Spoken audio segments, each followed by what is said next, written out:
Understanding the bunny hop, a fun phrase in English.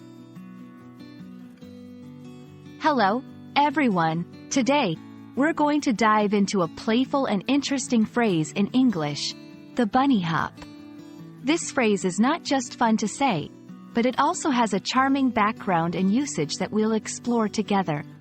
Whether you're an English language learner or just curious about quirky English phrases, this video will hop right into your interests.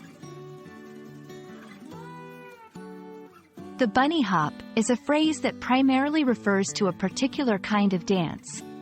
Picture little bunnies hopping around. That's exactly the inspiration for this dance. It's a line dance performed in a group, where everyone follows a sequence of simple hopping steps, mimicking the way a bunny hops. But that's not all. The bunny hop can also be used metaphorically to describe a playful, hopping movement in different contexts. The bunny hop dance originated in the 1950s. It gained popularity as a social dance at school dances and parties, thanks to its simplicity and the fun it brought to group settings. The dance's light-hearted nature made it a favorite across various age groups, embodying a sense of joy and playfulness. When you use the bunny hop in conversation, it can be literal or metaphorical. For example, literal, at the party, everyone joined in for the bunny hop. Metaphorical, the kids did the bunny hop across the lawn, filled with excitement. Remember, the metaphorical use is all about conveying a sense of playful, light-hearted hopping or movement.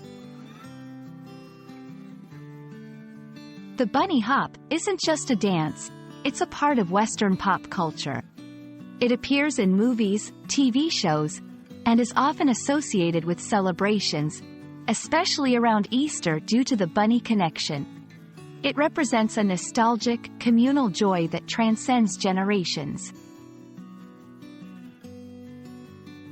And that's a wrap on the bunny hop. Whether you're stepping onto the dance floor or just bouncing through a conversation, this phrase adds a touch of fun and playfulness. We hope this video hopped its way into your understanding and brought a smile to your face. Keep practicing your English and enjoying the fascinating phrases it has to offer.